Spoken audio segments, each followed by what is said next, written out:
SATSANG 2. AYOUN. Malaga. July 6, 2019. So, we're talking about what you want. Wait, I'll come closer, don't move. Sister, I would like to testify about yesterday's day. So you hold it, the microphone, if you testify, and I'll listen to you. Sister, that's it, it's the testimony of dancing and playing with dolphins. From yesterday. Sister, yesterday, which was magical, and it was an extraordinary communion, because we participated in their games, their dances, and they were around, but they were in front of the boat, on each side, and it was really a communion. So I didn't have any more, when they say you have to forget yourself, but, the personality, but that's it. And I was a child, playing with them, laughs, and it was a moment, those instants, but it's unforgettable. And it was really in communion.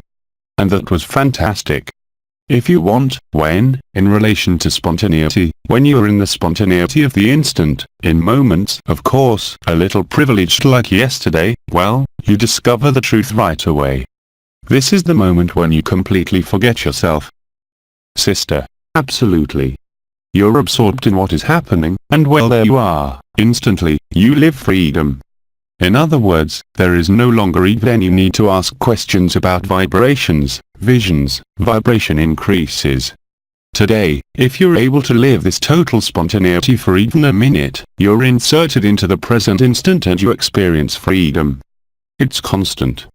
So as I say, it can be dolphins, whales, songs, belly dancing, no matter what, if you can, with anything, to settle in the present instant, without effort, that is, by delivering the mind. It is not a mental attitude that will make you live the present instant by saying, I align myself, I'm in the instant, or I rise in vibration. No, that is when you realize that you do not rely on any past, nor on any future.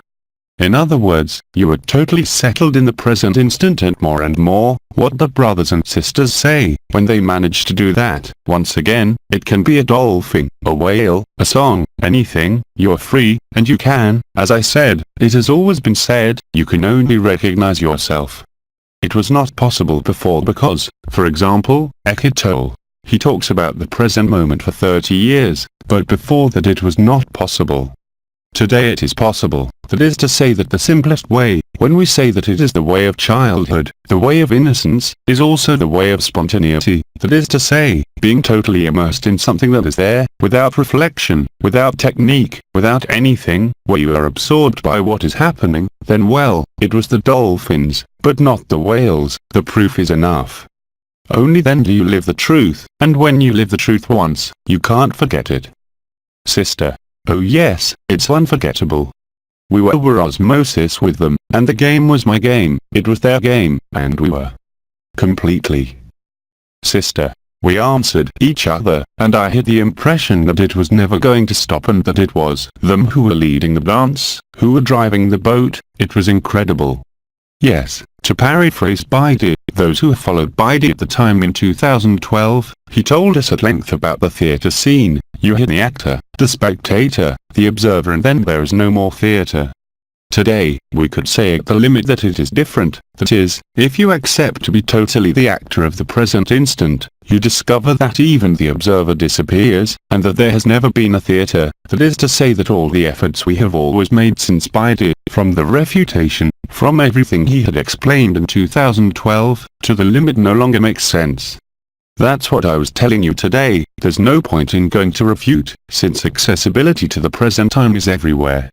It is information, it is an information field, it is not an energy, it is the information of zero time that we convey, all those who are free convey without their knowledge, I would say, and who make the miracle permanent. So all the strategies of encounters as I said is to lead you through play, through song, through whales, through anything, to live this present instant. That is, you have to accept that if you are not free today, it is because you have never been in the present instant yet. Today, the present instant, the spontaneity, the way of childhood makes you melt, even the I am, and you discover yourself absolute, and you can only recognize yourself. That is to say, it is so childishly simple that all those who are still playing with consciousness do not see it, since consciousness is a projective process, even supraconsciousness. People are drawn into visions, no matter how astral or real, in the sense of the great heaven. They have no interest in giving you your freedom.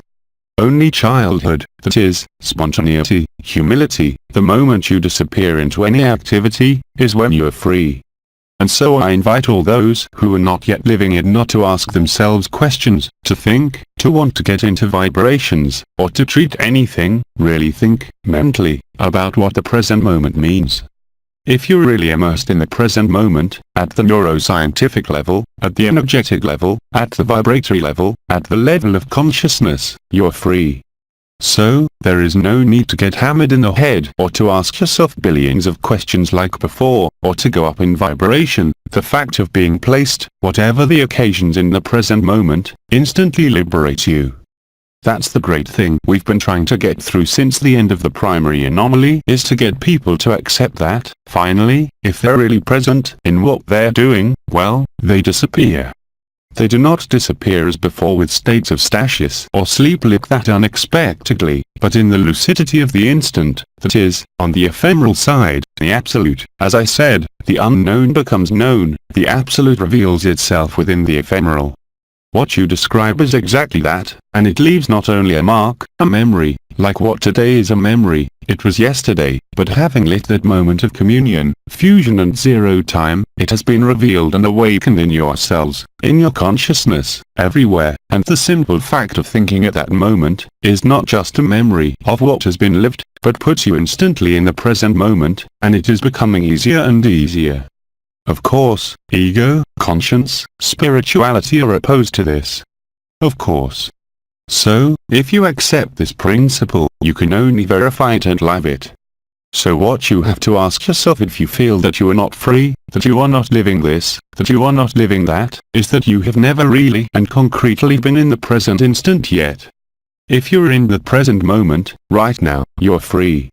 It is not a question of energy, of vibration, of activating the gates, of activating the stars, as it was before, that was to access the supraconsciousness. But today, if you go through all this, as I said, that is to say if you immerse yourself, so of course, whales, dolphins, songs, they are magical aids, because they put you in the listening or in the game as with dolphins, even visual, because you see, it's something concrete, it doesn't happen elsewhere, at that moment you are free.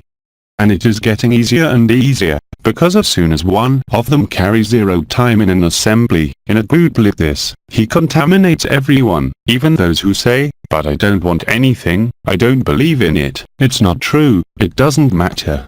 As I've always said, you can only recognize yourself. And when this recognition takes place, it's over, even if you feel like you're falling back, yo-yoing with your personality, having emotions, conflicts, it doesn't matter at all. The moment of zero time has been engraved in the consciousness, in the cells, and it's over, no matter what your character says, no matter what your consciousness says, no matter what your doubts, no matter what moods, no matter what diseases, it's over. And it's becoming more and more constant.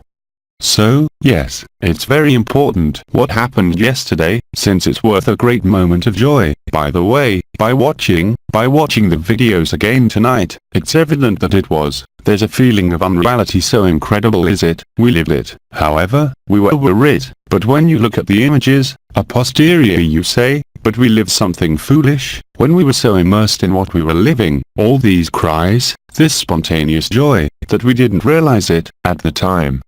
Yes, it was beautiful, even, first name, of the wife, first name, of the captain said, wow, we haven't seen so many dolphins for ages, but it's not important, you're absorbed in the present instant, it's like being occupied with marionettes, during that time you get away with your personality, and during that time, zero time is revealed. As I said, it is an information field that is present everywhere. Of course, what stands in the way is not suffering, it is not disease, it is consciousness. That is, if you care about consciousness somewhere, you cannot cross over, because you cannot be in the present time. Conscience, remember, is never in the present instant.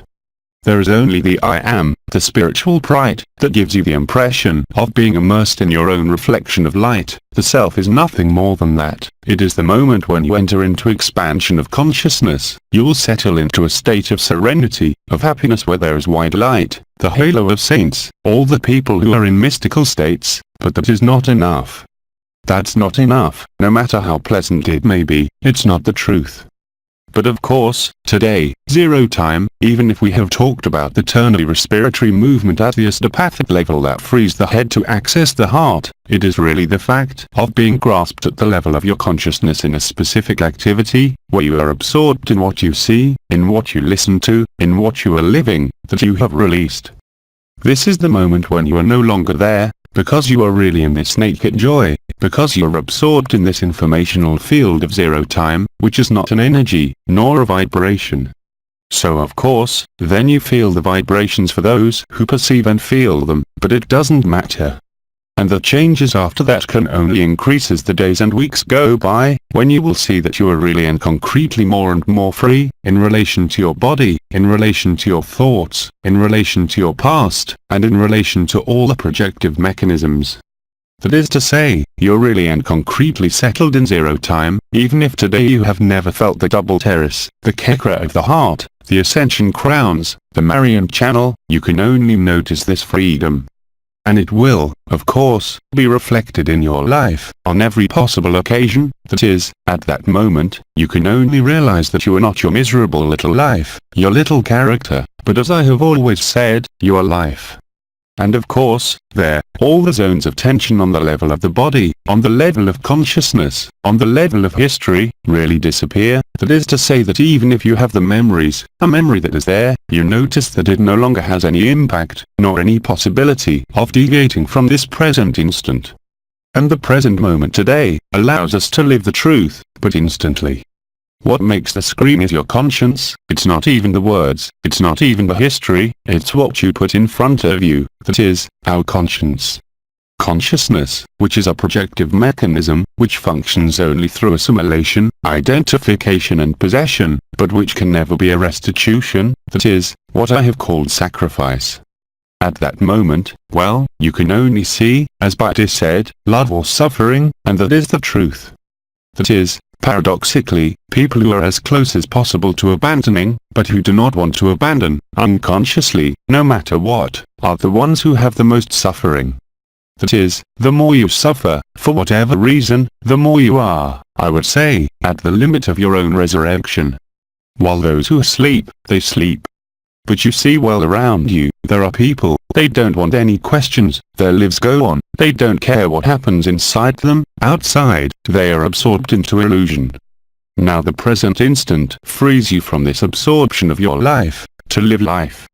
And it's real, it's a completely explainable process. I'm not going to go back over it, in neuroscience, in energy, and even in the mechanisms of the game between the simulacrum and the sacred, that is, between ephemeral consciousness, eternity and who you really are. And this is becoming clearer and clearer every day. What I mean by that is that for all those who, today, in their sincere approach, life, to be this truth, if you're in suffering, whether it is psychic, mental, emotional, physical, it is precisely because there are forces at work, without your knowledge of your own free will and will, between this friction fire which is linked to the ego, that is to say the advancement of consciousness, and the vibral fire, and the igneous fire. So, of course, yes, it will go through the impression of having a return to a depressive state, extremely strong painful manifestations, and even deadly diseases, which are only there to allow you to realize this alchemy, that is, this acceptance of the intelligence of light. That is, until you recognize yourself in the intelligence of light and still recognize yourself as a suffering character, who must evolve, who must change, you cannot be free. And you will have fewer and fewer possibilities, because every time you have a posture, your mind, your emotions, your body, that hurts, it will mean that there is a friction fire that is unfolding, between all the mechanisms of the etheric body and the projections of consciousness at the etheric body level, and the truth. And the more you stay calm at that moment, the more you accept, and the more the acceptance is there, the more you cross. So obviously, it is much more pleasant to live it through dolphins, whales, songs, laughter, than through suffering. But the love lived or the most intense suffering necessarily leads to resilience, and therefore to love. It cannot be otherwise. It is a neurochemical, energetic process, which concerns the consciousness itself, but on which you have no possibility of action, if not to release the pressure on yourself. It joins the theory of the complaint, and today, it is all the more true, that is to say the more you will express, manifest a complaint, the more it will strengthen itself. It is inevitable. It is the game of the intelligence of light. The more you accept, even the intolerable, it is a process thereto neurochemical, the more you will enter into resilience. As long as you struggle, at whatever level, you will suffer and will grow more and more.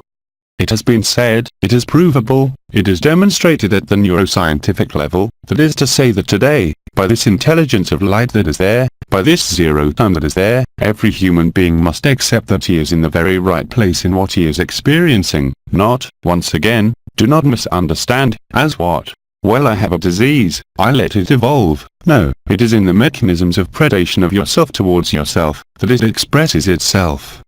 That is, when you consider yourself as an individual, then we say, Krishnamurti says, when you are Jews, you are violent, because you exclude all others. Because you are Buddhists, you are violent because you exclude all others. We can say today when you think of yourself, and only you are violent. It means that you exclude all others, and you cannot live that all others are in you, even the worst enemy.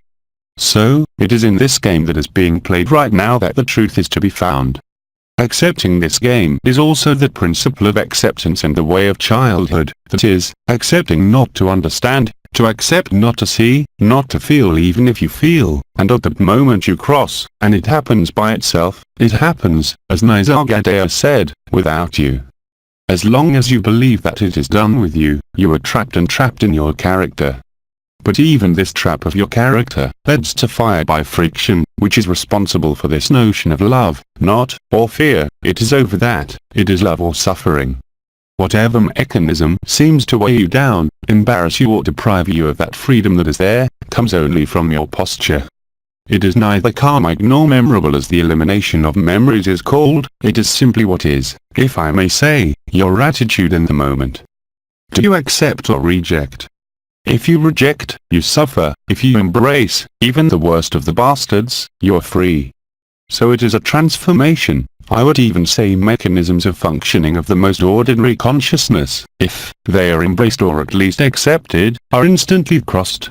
You'll see this more and more for those who are not yet free, but also around you, in family members, everywhere, and on all occasions. One other thing. Wait. Brother. Yes, then, I wanted to testify about it. Necessarily the word now escapes me. Spontaneity, forgiveness, that's it, spontaneity. So in fact, I have always been someone who has been in the vibrations, who has been in the sensation, and then indeed, what I can testify to is that the moment when I am more free, paradoxically, is when I am at work, I am busy with my tasks, I am talking with colleagues, I am on a phone, and I am in joy, because simply, I am not there in fact, it happens in a totally automatic way, my mind is busy, and it happens very often there. Either when I make a video game, or when I am not looking at all. Brother. Yes, that's right. Or in the game simply. Brother. Yes, exactly, yes, that's how it works. Brother. And then the other thing I wanted to testify to is that it has never been so simple. It has never been so simple. In a way, we have nothing to do, we have to stop doing anything, and then it's there. In fact, it's that simple. It seems so obvious in fact, that sometimes I want to take people and bang their heads against the walls. But look how simple it is. As long as the mind is a screen, as long as the person still thinks he or she is a person at any level, no matter how much you tell them, you do want to shake them, but they can't see it. That's what's very funny in quotation marks, it's that when you see it, you see yourself as you were before, but you also see in the other one the character who is put in front, that is to say the one who plays his film. Brother. That's exactly what it is. At any level, whether it is through clothing, postures, sentences, but you do want to breathe. No, but wait, you're not that. It's not like that for everyone, and someone who is free, without any judgment, without any irony, sees it clearly. When I say that you can see it like a nose in the middle of your face, there is no need for vibratory, extrasensory, mediumistic perception. Just by talking, by exchanging, you can see it right away. That is, those who put a character in front of them, that is, they project their masks and egos, their roles, their functions, what they believe, and you see those that are true. That is to say, in one case, there is this spontaneity, this openness that is lived, that makes you happy no matter what happens, and when you have this interaction between a brother and a sister, one who is free, and the other who is not yet completely free, and well, as I say, it is seen like a nose in the middle of the face, whatever the posture he can take through his words, through his presentation or his spirituality. I said it, I call them red noses, because they don't see. You want to shake them, but they can't see it. They cannot see it, not because they do not want to, not because they are in opposition, because they have put somewhere their little people, their little stories, their little attachments to the form, in front of it. Of course, as soon as there is this form of attachment, to the little character, the little story, to his little wounds, to his little experience, you cannot be free. It is only the zero time that is this ultimate key with the first and last name, which effectively allows you by naming yourself, by calling you, to trigger this transubstantiation and this quantum entanglement that is unraveled, where you live this space of freedom. And of course, after that it can fluctuate. As I said, it's not something that's going to be linear, but it's not something that's going to progress every day, but you'll never be fooled by your character again. Even when he reappears and stands in front of it, you'll instantly see that it's a projection, your little character, your little concerns, your little joys, but that have nothing to do with great joy or naked joy. It only takes once to experience it. Yes. Wait, because they can't hear, otherwise they complain. Sister, so it was funny what you used with the red noses, so you call them the red noses, you call who the red noses are, actually? I didn't understand. Sister, red noses, who are you calling red noses? Yes, so what? Laughs. Sister, who are the red noses? Red noses are clowns, they are the ones who wear a in the middle, the red nose of the clown, the red nose, the clown, the one who plays a role in amusement. Sister, but it's funny. Why do I call it the red nose? Because indeed, between a liberated person and someone who thinks he is a person. Sister, they are given a red nose. Whoever is released sees the red nose. Sister, excellent, so I invite you then, it's to pick up on what the brother said, so, rather than sticking them to the wall, I invite you to see them with a red nose, it's more fun. And then also to walk around, we could almost walk around with a red nose, and when it's our little person who comes back, splash, we put it back on from time to time, it's funny, it's like. Besides, if we wanted to make someone laugh, at the time we concluded the shows with, name, at Canmess, we had red noses, and I promise you that anyone, you put a red nose on yourself, and the other one opposite, he can only laugh. But when I say, in front of a person who believes himself to be a person or who believes himself to be someone of spiritual importance, like some of the delusions we can see on the net right now with some people, they haven't seen their red noses.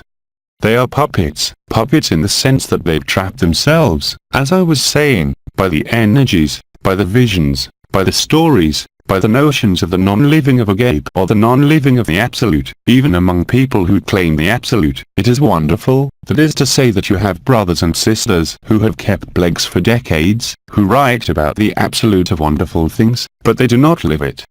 It's evident. So they place themselves in a teaching posture, and as if by chance, they are always above others. When they have energies, it is always the strongest. When they have visions, even Christ and Mary bow before them, they haven't seen ridicule. That's ridiculous. That's why I'd call them red noses. There's nothing bad, but that's how we really see them. But we love them, because we see through what they project in front of them. So, even this, it's not a mockery, it's not an irony, but it's a reframing, in a way, like some people on Facebook that you know well, by talking about consciousness as a disease, or by playing on all those who play with energy, vibration and consciousness like that, because it's clear as day. But of course, someone who has a red nose, the difference compared to a clown is that he has that red nose, but he doesn't see that he has a red nose. So those who are free, but they see it, but they can't hide, whatever their postures, whatever their clothes, whatever they write, whatever they see, but we can only laugh about it. But it's not a mocking laugh, it's a laugh of compassion, of, at the limit, oh well, I was like that too. So it simply means that they've not lived the truth, that is, that somewhere they are bound by what they care about, whether it is money, a husband, a body, or anything else. Remember, everything you care about, you care about. And today, it is violent in terms of demonstrations, and this demonstration is essentially suffering. This suffering is not a punishment, it is not a memory, it is to show you to yourself that you are attached to something, and in particular to yourself, to your conscience. You are convinced that you are an individual, and therefore you have not lived that you are not an individual. You can't escape that. It's like when I was explaining, several nights in a row, even last week, when you say, I, my body, to say that your body belongs to you, but who says that? After that, it can go very far. For example, in the teachings of the Advait of Dainta, you have people who have not understood anything and who apply to the mental level. They no longer dare to identify with their bodies. What will they say? So it's a well-known sentence. They're going to say, for example, instead of saying, yes, I'm going to have coffee, they're saying, this body's going to have coffee. No, bananas, you're the one having coffee and your body is your way of going for coffee. Laughs. So, you see that even through self-sacrifice, by saying, this body is going to have coffee, they deny themselves, they will not get anywhere. They will only be able to reinforce and give more weight to the illusion, to their conscience, to their character, and therefore to their suffering. And therefore questioning, and therefore uneasiness, indeed. Whereas, from the moment you have accepted to play that game of abandonment, as we live spontaneously with dolphins, or last night with the songs of, Sister, well you instantly live this naked joy.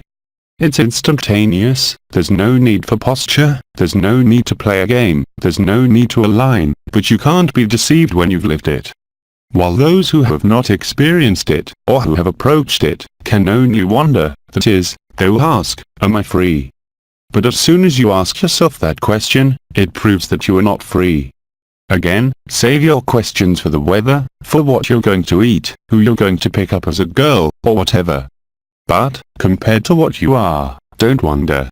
If you ask yourself, you put a little more distance each time, it is the same principle as the abandonment of the quest or spiritual search that Baidu was talking about in 2012, as long as you have the impression of searching, at the level of the mind, and well you are next door. The truth is joyful, the truth is naked, it doesn't need you. That's what we always say, it's not the person who is liberated, it's impossible, it's you who are liberated from the person, you who are liberated from your conscience, from your history, from your character. And of course, after that you are inscribed in linearity and that we are incarnate, that does not prevent you from working, when necessary, with anyone, or anything, or any circumstance. But the lived experience is profoundly different. Because in one case, there is freedom, there is gratification, there is naked joy that is real, and on the other side there is resistance, and on the other side, there is suffering. That is why this positioning that is being played out at this moment and that is independent of us, between love and suffering, will become more and more striking, not to punish, not to slow you down, but on the contrary, to bring this fire by friction, that is, of finalization, confrontation and crossing between the ephemeral and the eternal, the simulacrum and the sacred, which inevitably leads to freedom, that is, what has been called the end of the dream of creation, which takes place on earth. But every day or other that will happen in our lives will systematically bring us back to that. And you can only see, as the days go by, the relationship, if I may say so, between joy, love and suffering. There can be no suffering love. There may be painful love, you may feel pain, but it cannot be suffering. It is something fundamental, because as long as you manifest suffering, you express it, you feel it, you want to treat it, which is logical on the level of the person, which does not prevent you from doing so, but do not involve your conscience in the process. It is better to take an aspirin tablet than to go and think about why and how. Because of course, there are always explanations for why and how, but the explanation of why or how you are in pain today is an obstacle to true healing. Whereas before, of course, in the energetic, in all the processes of consciousness, consciousness functioned according to 3 successive modes: analysis, synthesis, integration. It is the moment when a mechanism has been understood, elucidated, dissected, and when it occurs automatically. It's the same for learning to walk, it's absolutely the same for everything. And if you accept that, you'll see it clearly. It is not even a question of asking yourself, yes, but how to do it, because if you ask yes, how to do it, you are still looking for a pretext and you are fleeing acceptance, you are fleeing transparency. There is no other game possible. And the result is always the same: if you agree not to run away, that is, to be really present and available, you live in autonomy and freedom, whatever your family, emotional, physical or other constraints may be. What I'm telling you here is in lived experience. They are not concepts to be applied, they are things to be verified by oneself in one's own everyday life, in every moment. And that you can only live it. If you do not experience it, it is because you still have the individuality complex, that is, somewhere, at the conscious, unconscious, subconscious, supraconscious level. Does not make any difference, you are still inhabited by the idea of being a character, separated and divided from the rest of creation.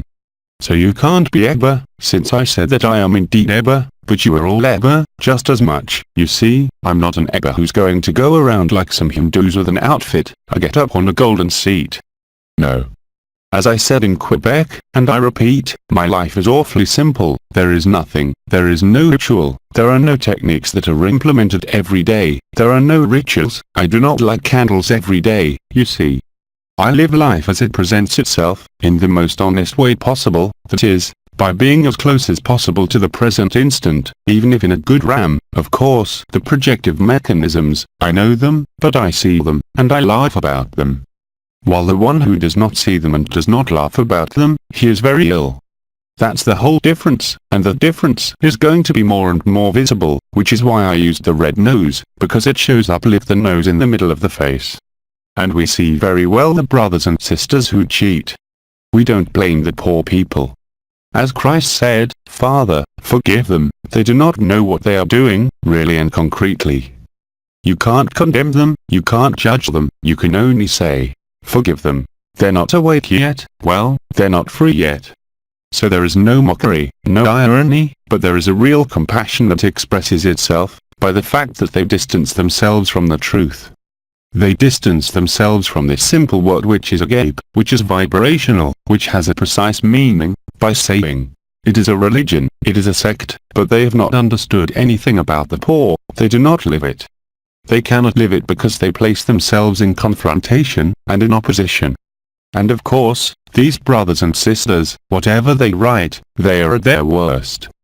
Because they are in need, they are in pain, and they hide their sufferings that they live in the body or in their consciousness, through settings, through celebrations, through rituals, through visions, through energies, through vibrations that are real, but they have not gone through. They have remained trapped in the myth of immortality, they have remained trapped in the dream, that is, in consciousness, because for them, there is nothing but consciousness, and moreover they themselves say it, nothingness. Ah, what a horror! That's right, since they didn't experience the truth. And as long as we are in the ego, and as long as we are in the self, there is necessarily a pride that, today for those who are in that posture, is a pride, but monumental. But we don't blame them. They have played so much with consciousness that they can no longer see that consciousness is a disease, and claimed consciousness, of course, putting themselves in total opposition to even Azargadeo's work during his lifetime, yet people who have Blex and who have published but without stopping Azargadeo at all times, or dialogues with the angel at all times. But they don't see the truth through it, they're trapped. And it shows, but even more and more, it's becoming clearer, it's becoming more and more evident. Who was it that wanted to talk? Sister. It was just to testify to a little thing too. I didn't know what it meant to mean agape when you said it, but I said it because it was singing, and then the others when they asked, yes, but what is it? Genius, genius, genius, so I just went to see the definition on the internet. It is God's love for men. It is an impersonal love. One cannot say unconditional. When one says unconditional, it implies the opposite, condition. But this absolute love that comes from what is beyond the light, which is the truth that we are. So of course, all spiritualists, and there are some who want to understand, what does agape mean? Okay, there is the definition, it is real, it is concrete, and then there are all the spiritualists, in quotation marks, who oppose this word, saying, it is a cult, I don't want to hear about this word. Well, that proves that they don't live love. Sister. By saying it's just words, because after that I didn't know either. I had said yes to come here, but I didn't know what a satsang was either. When I don't know a definition, I just go to the dictionary, because everyone told me. Yes, but what is it? I said, I don't know, I'll see when I live it. What do you want me to tell you? I can't say before what. So after I went to see the definition, then, after I can know, but if I didn't live it, I can't define a word, that is, you have to have lived it for that. So here it is. The lived experience is much more important than the definition. The definition is always based on the mind, and therefore on duality. Because when you define, you give a name, as it is said in the Bible, you have to name the creation. As soon as you name, you put a distance. Sister. Well, yes, that's why I say, you have to live it first, you can't. You have to live it first and understand it later. The lived experience is understanding, but on the other hand those who are in consciousness refuse to understand it, that is to say, for them, it is necessary to understand before living it. But that's impossible. You can only live it. Sister. So I couldn't. You can only live it. Sister. Well, yes, I couldn't have said, you had to say yes first and then we'll see. I'm not gonna say yes, but I don't know what it is, blah, blah, blah, no. Because this is yet another proof, when people have this mechanism of functioning, that they are simply inscribed in the very wrong duality. But the wonderful thing is that they are brothers and sisters who only talk about other dualities. You have many like that, writing about Advait of Dainta, about non-duality, but they are themselves part of duality. Because there we are no longer even, at the limit, in the absolute, we are no longer even in the Advait of Dainta, we are no longer even in non-duality, it no longer means anything non-duality, we're in the truth, that's all. And this truth, once again, when we live it, we can only recognize ourselves. While as long as you recognize yourself through a role, a body, a function, a disease, a social role, a societal role, an emotional role, you cannot be free.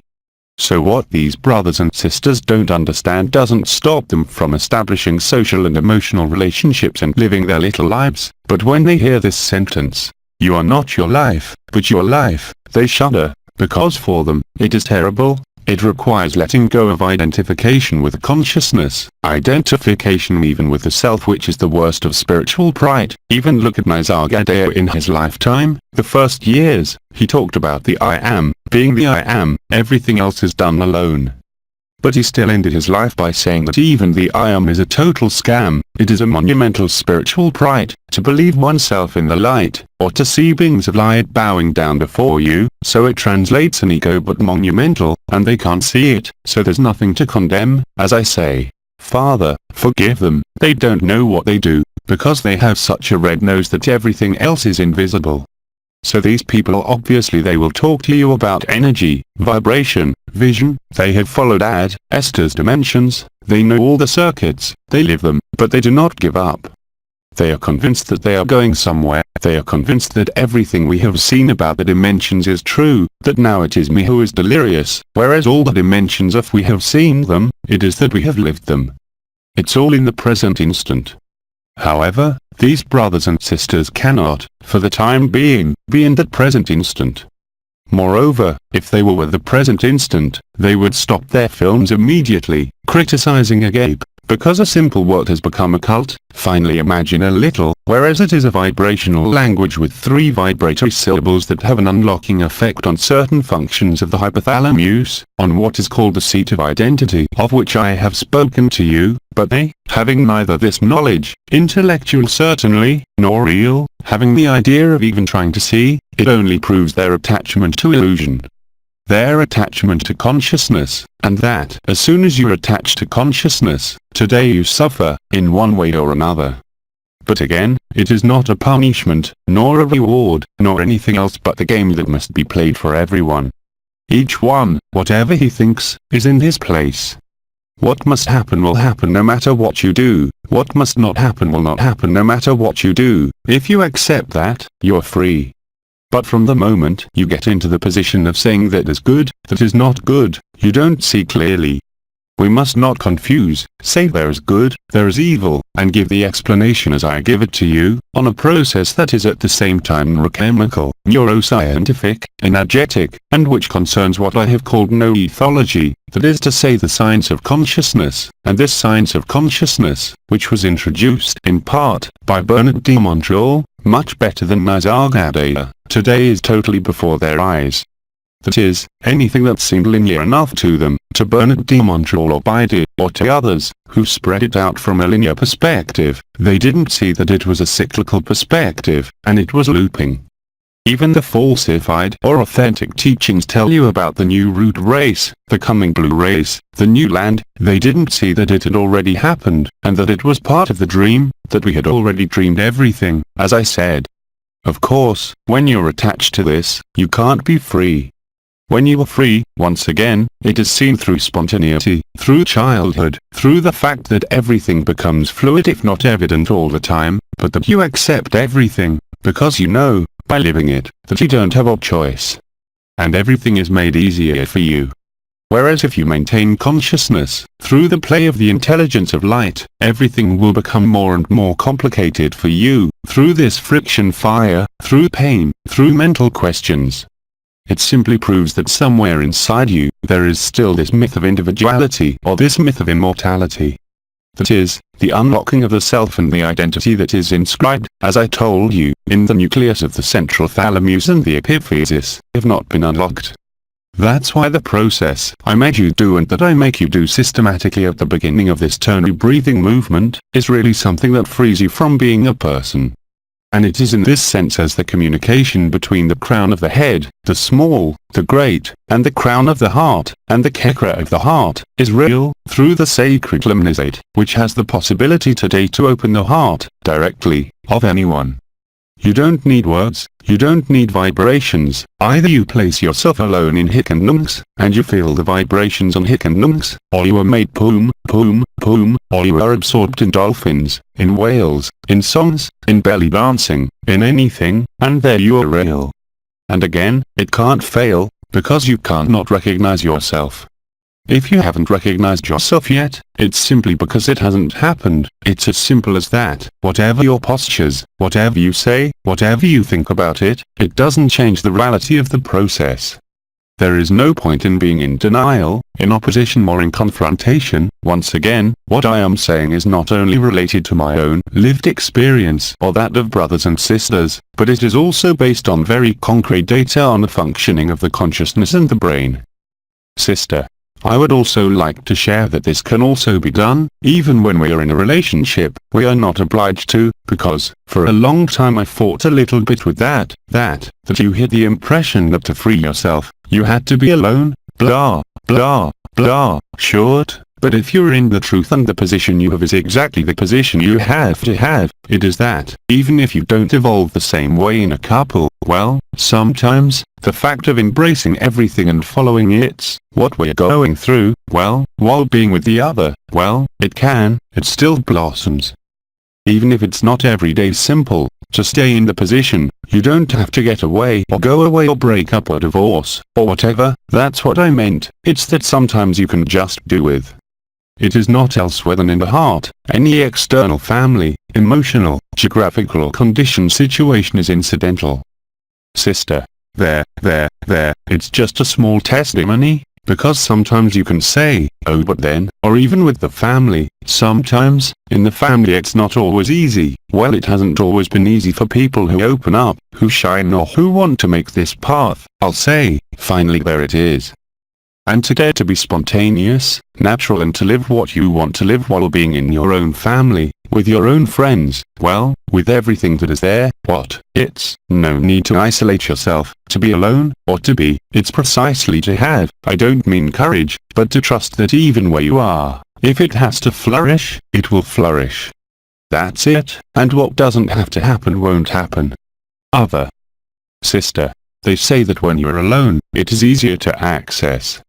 Well, if you have fewer external constraints linked to the illusory game, that is to say a husband, nothing that does not insert you into society, you actually have more ease. But also remember that the one who has 10 children to raise, a husband, brothers, sisters, parents to care for, is also the best place for them. Again, there's nothing to run from. It's precisely through what you're experiencing. So of course, if you compare it on a personal level, there are some lucky ones. They have no money problems, no couple problems, no children, no family, nothing to manage, except themselves. It was supposed to be like that for them. And then others it's the other way around. They're overwhelmed with worries, things to do, taking care of their bodies, working, looking for money, feeding their children, parents and others. Well, that's how it must be for them. That too is to be accepted. In other words, just because you're going to believe that you're going to find time, or that you're going to leave your husband, wife, children, home, work or whatever, doesn't mean you're going to find yourself. That's not true. That's a runaway. It's called a runaway. You must already accept that everything you live in your body, in your consciousness, in your life, is perfectly in its place, to live a light, not for the character, of course. Once again, it does not indicate that we should not worry about what we need to worry about, but it is a change in the first sense of the word, as Bhatti said, from the point of view, that is, the location of consciousness that creates this relaxation in relation to consciousness, because for consciousness as much as for our lives, everything we care about is as clear as day. Again, it is not a spiritual concept, it is a neuroscientific reality and is constant in all the brains of all human beings. You cannot be free as long as there is a belief in you that you are someone. This is living life and not living your life. So evidently, for the ego it's terrible, it means giving yourself, it means giving everything, but as long as you haven't given everything, you're not free, it's impossible. As long as you are held, or as long as you believe you're held by adherence to a culture, a religion, a movement, a spirituality, a husband, you cannot be free. That's impossible. Autonomy and freedom pass through laziness, as Osho said, in relation to the game of consciousness, not in relation to your life. It is not a question of remaining still and waiting for something to happen, but of remaining still of consciousness. This is precisely what will allow you to be inserted in the present moment, whether with dolphins or with suffering, whatever it may be. When you accept this, you can only live it. But if you confront the need for explanations, if you confront a belief in something else, you will not be able to experience this freedom for the time being. But rest assured, everything will be done by the intelligence of the light that you are to bring you back to that.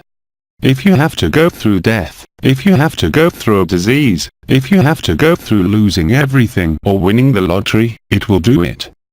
Sister, Yeppy. Laughs.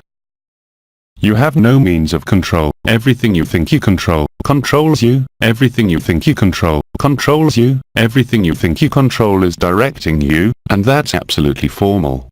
This does not mean that you do not have the right to direct yourself, but afterwards, because at that moment you are more and more able to follow what was called at that time the fluidity of unity, or hypersynchronicity, or ultra-temporality, and at that moment you can only notice your freedom, with regard to this body, with regard to the very age, with regard to the real bonds of the flesh.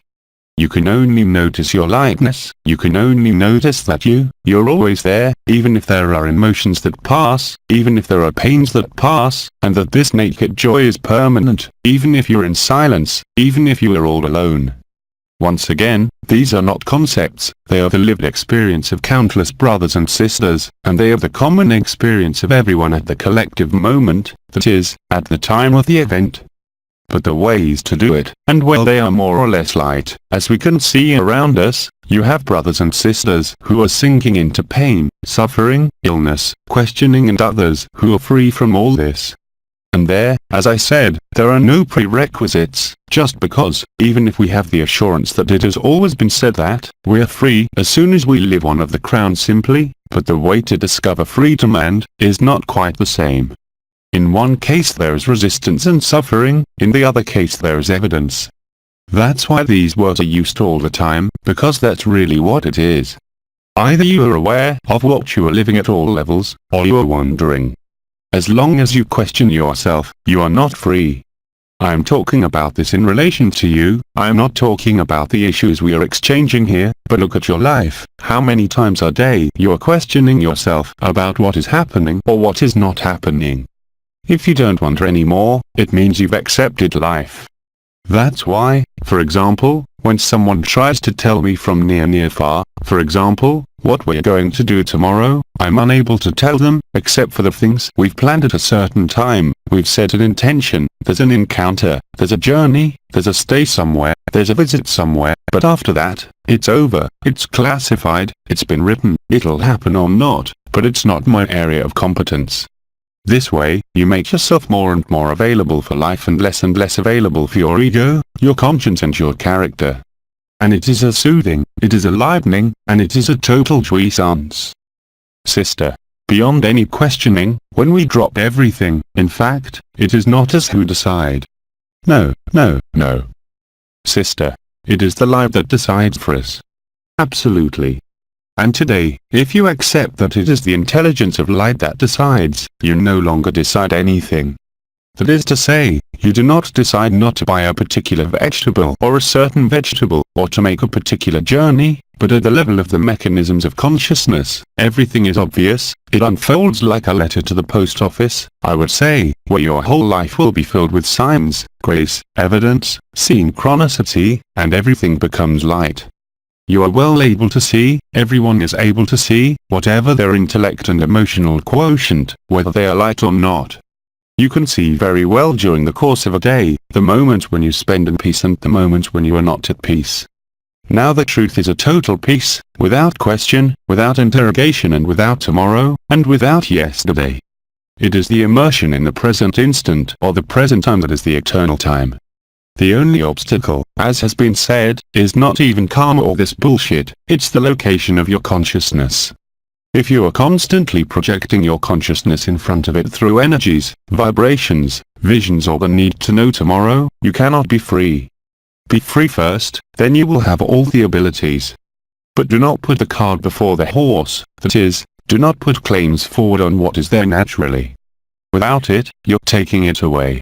The hardest part, indeed, is to accept to remain calm about the game of consciousness and the game of your life. You can only notice, as I said, that from the moment you gave up, from the moment you accepted, you start to cross over, and you can only notice the alleviation of everything that caused suffering or relief in your life, at any level whatsoever. This is not a vibratory process that will lead you there, even if it has been a prerequisite for a long time, and it is the certainty of the process that is ongoing. But once again, what is to be lived for everyone is deeply different, depending precisely on whether you have given up or not.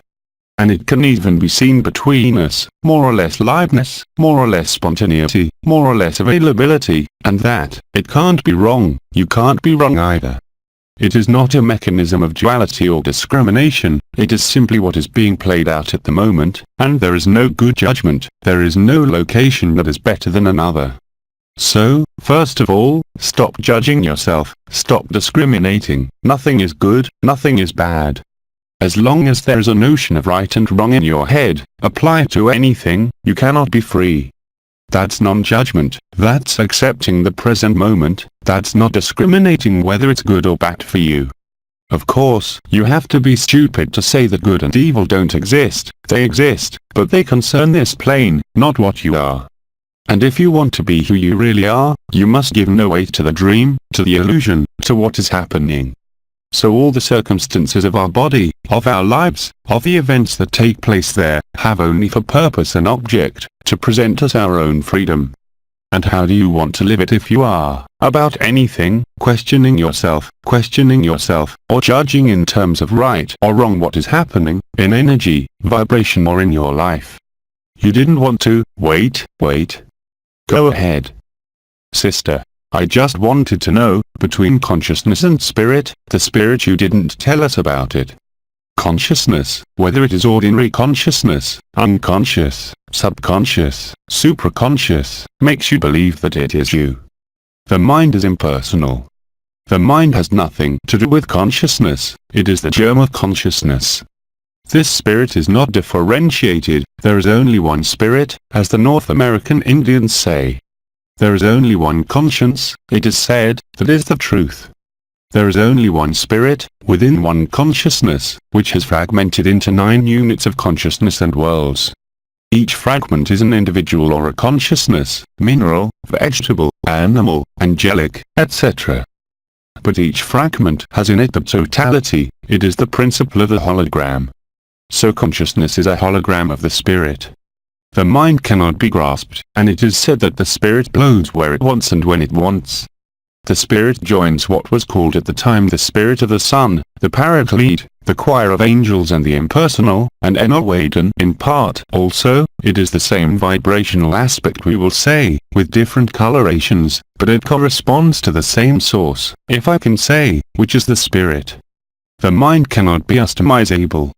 The spirit impacts the consciousness, of course. The first example you have of it is in Pentecost, in the writings in the Bible, in quotation marks, at the moment when the spirit descends, the dove descends on the apostles, they begin to speak in tongues. But when the spirit meets the consciousness, it opens the supra-consciousness, but you are no more the spirit than the consciousness. You are the absolute nothingness, zero, unborn, never created, never appeared, never disappeared. Consciousness is a disease, consciousness is a dream, a deadly disease for that matter. We have all forgotten that we dream in this world, as in all worlds, and that since time and space do not exist, there is obviously only the ego and consciousness that have a linear perspective, because consciousness, whether subconscious, unconscious, conscious or even supraconscious, are inscribed in linearity. There is no truth in the linearity of past, present, future. So karma is a scam, religions are a scam, masters are a scam, there is no master, we are all the same, we are all ever. The rest is just a set, the rest is just experiences and the rest is just a dream. Accepting this is already living it, and accepting it is already putting yourself in an embracing position. Once again, it is not Jean-Luc Young you must recognize, it is yourself. As I said, no one can follow me, there is no movement, there is no organization, there is no society, there is no spiritual grouping, there is no such thing.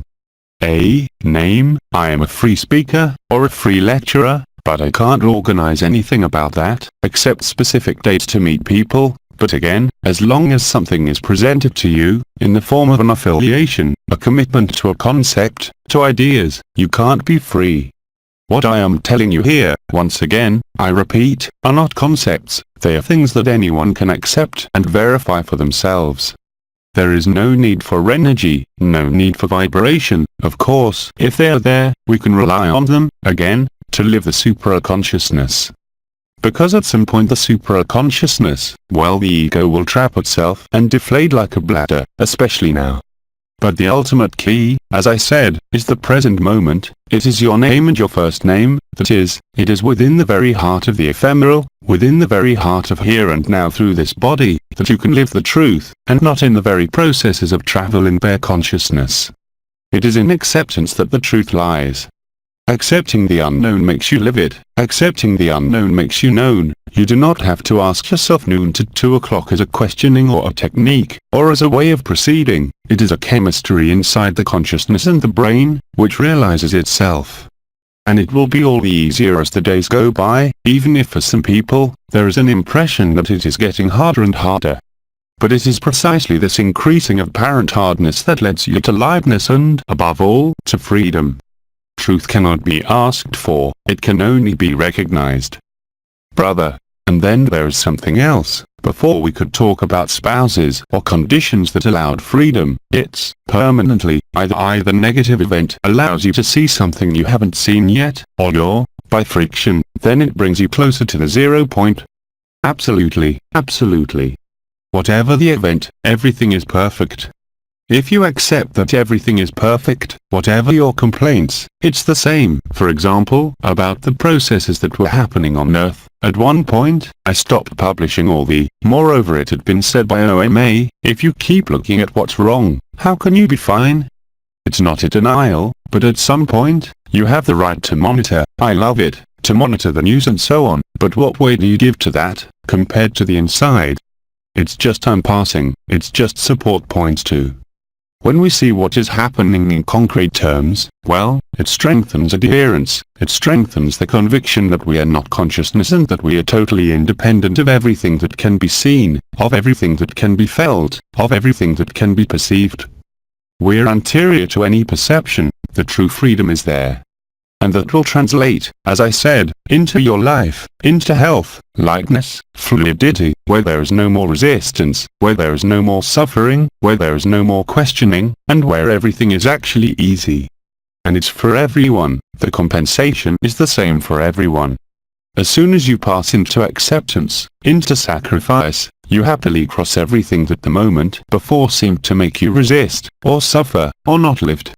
Here again, we must accept it, decide it, in our soul and conscience. I would say, it is not a decision of the ego, it is an unconditional, we can say, and total acceptance. If you do not live it yet, it is because you have not validated and realized this abandonment to the light and this sacrifice. So of course, we will all be free, but the more the days pass, even before the event, because we haven't experienced it yet, the more you can see that these two things, either easy or it's difficult, and as long as it's difficult, somewhere, it means that you haven't accepted who you are. What you are is liveness, what you are is facilitated, whatever the person says and whatever the person lives. What you are is ineffable joy and without object, even if you're in a suffering character, whatever it may be. But, once again, you can only recognize yourself. But as long as you put your complaint in front of you, your questioning in front of you, your energies in front of you and your supra-consciousness and visions in front of you, you cannot be free. It doesn't end the visions, it doesn't end the person, we are still here, but just you've crossed over. And simply you discover that you can only be free. And this is something that is a mechanism that is present in everyone. Once again, it is a neurochemical, neuroscientific process, embedded in the neuralose networks and neuralose circuits of the brain. Whether you like it or not, it is real, within the illusion, it is the only reality. So, whatever you think, whatever you say, whatever you seek as justification, you can only be wrong.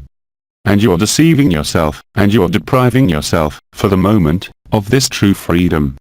And this true freedom does not prevent the character from being present when necessary. In the same way, it doesn't stop you from having a body today, and using your body for anything. One other thing. Wait, go ahead. Sister, just to give you a little testimony because to come here, I had planned my trip, my stay, since February. Afterwards, some time before, I made the reservation for the parking lot. Everything was done. There, I wasn't worried, nothing at all, and then, at the last moments, there was a lot of neighbors, friends, family, who told me, "Oh, you go alone there, take the plane, the parking, the thing, it's big." So then I started thinking, well, anyway, then I say to myself, but there's no reason why I shouldn't succeed. And then, when I arrived at the airport, my God, how huge it was, and I couldn't find my parking space, and this and that. So I was all freaked out, you know, because I thought, you're gonna miss it, you're not gonna be able to catch your plane, and I was freaked out. And then, one moment, I stopped between two parking entrances, I sat there, I looked, I said good, come on, calm down, the light will take care of everything. And there is a gentleman passing by, dressed in orange, I waved, he said to me, "Madam, I'm sorry but this is my break. Just a little something, I'm looking for my parking space, I can't find it, I didn't receive an email, what do I do?"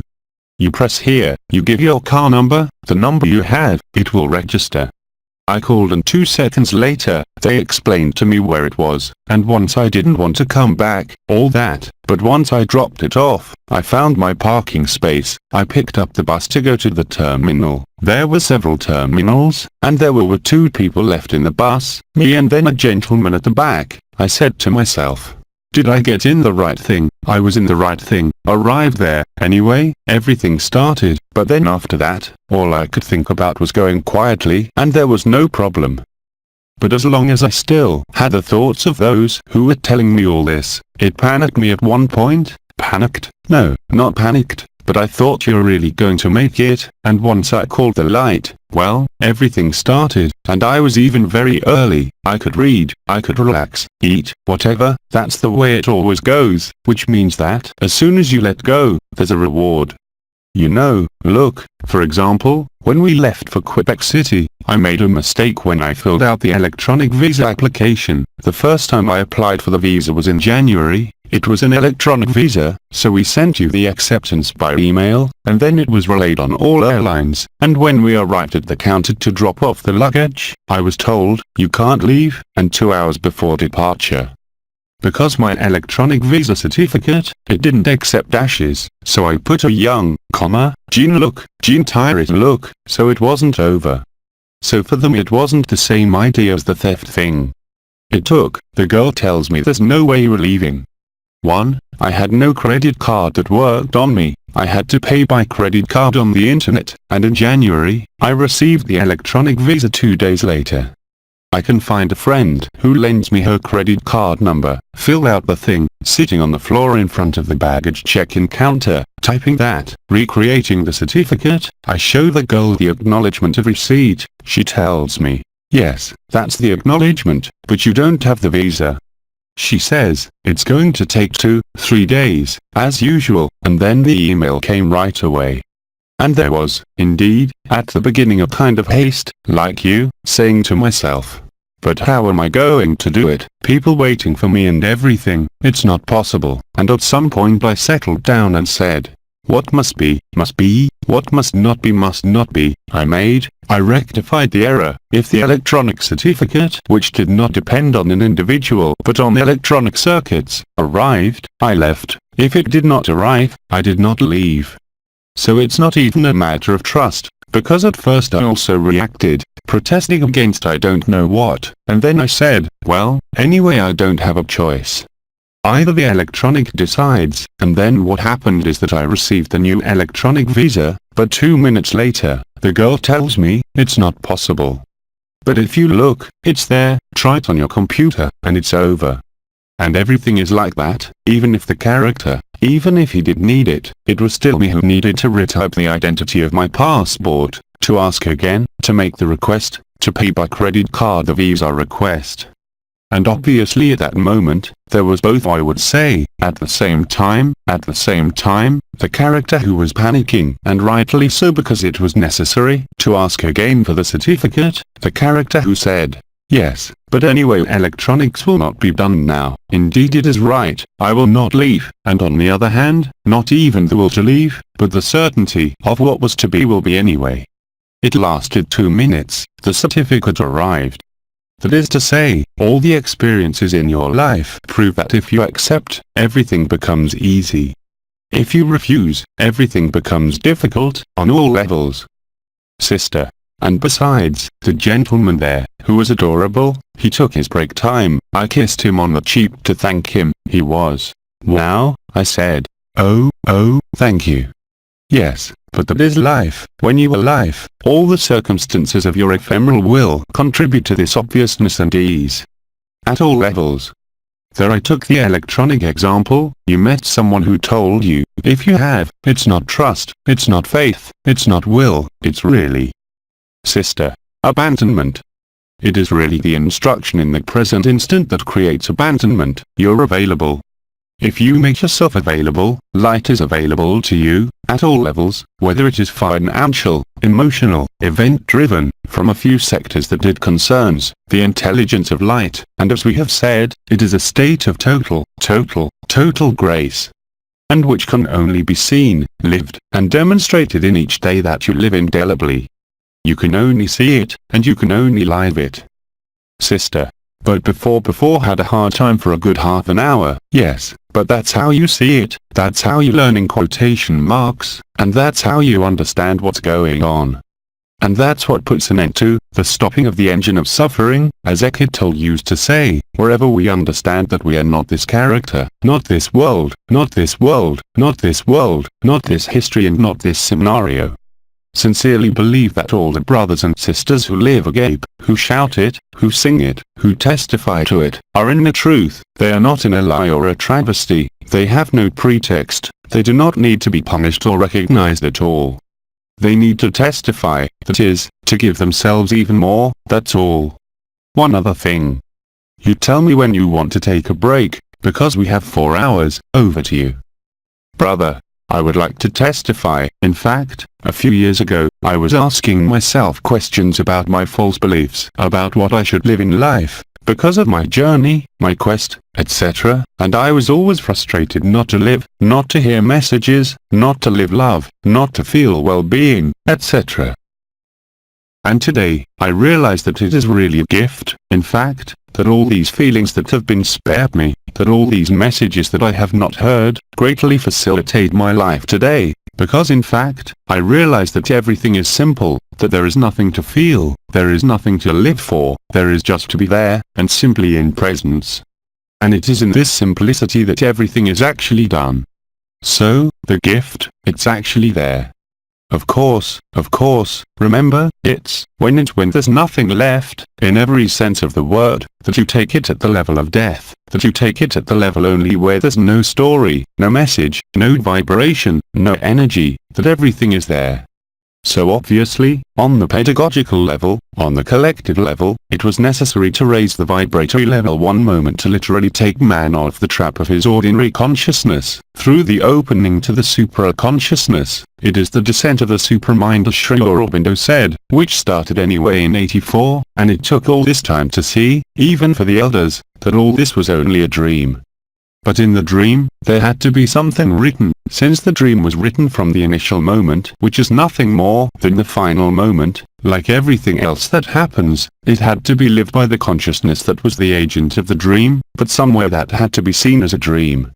So consciousness had to be seen and experienced as a total scam, a disease. That is the strict truth. And once again, if there is only one human being who says it, he is crazy, he is crucified, and Christ did not say that, or he totally ignored it. Nisargadatta in his lifetime, certainly he was a little known, but he didn't write anything. He had to wait until he died for his teaching, plus the channelings, to be diffused universally, because he wrote for these moments, he wrote for what we are living now, as well as dialogues with the angel. When Laura puts extracts from this year's day that correspond to the writings of 1944, it's still very old. It was a preparation for now. This preparation, again, was a script that was written. It's a scenario that's always been written. If you accept that, for yourself, as a character, you cannot know the good you are doing to yourself. If everything is written, you don't have to tire of writing anything. Let the script unfold. It is played without you. You have nothing to learn, since you are the author, the actor and the director, and at the same time you are the theater scene. That's why I use this expression of video game. It's the truth. It's a real video game, and besides, scientists come to the same conclusion. Our world, creation in its totality, is a binary matrix. It's a dream, it's an illusion, it doesn't exist. So scientists in physics, astrophysics, neuroscience, came to this conclusion. Which ones do not yet agree, are all those who are inscribed in religions and spirituality. What was useful at one time, becomes totally superfluous. I no longer know who was saying, the spiritual search will put an end to religion, the search for truth will put an end to spirituality and the world. That, when you experience it, it is totally clear and clear. When you oppose it, it is far from clear, it is more and more confusing. But you have no other alternative. As Enel said at the time in 2009, there are all the relative truths, but there is only one absolute truth. Look at the video that was reposted a short while ago of this young 3-year-old boy who expresses himself wonderfully on duality. What he says, well, I dream that I'm finally dreaming, and we all have the same dream. And how can we all have the same dream? Because we are all the same. All we see is us, without exception. This your conscience cannot apprehend it, nor even accept it, but you can live it. This is what happens when you are in naked joy, when you are in the present moment, when you are looking at dolphins, when you are singing, when you are available. It only takes a little bit, indeed it is the case to say it, to be everything. It only takes one thing to experience that nothing. Because we are in processes that we have called, which are not elementary physics, which are quantum physics, to such an extent today that we summarize it in the theory of quantum entanglement, where everything is in everything. This body that we believe to be solid, composed, I remind you, of more than 70% water, is composed of 99% void. There's only emptiness. Everything comes from emptiness and nothingness. And it is in the void, that famous void that frightens those who have not lived the absolute and who believe they've lived it, that the solution and the truth are found. Nowhere else. But of course, consciousness will lead you into claims of form essentially, in claims of dimensions, or to consider any progress or evolution, when everything has always been perfect. Other question or testimony. If there is no one, I make a small break, there it's been an hour and a half, we make a break of half an hour until 1 o'clock, and then we start again for an hour. Okay? Come on, take a little break. Through Jean-Luc Young. The Transformations. English translation, LMF.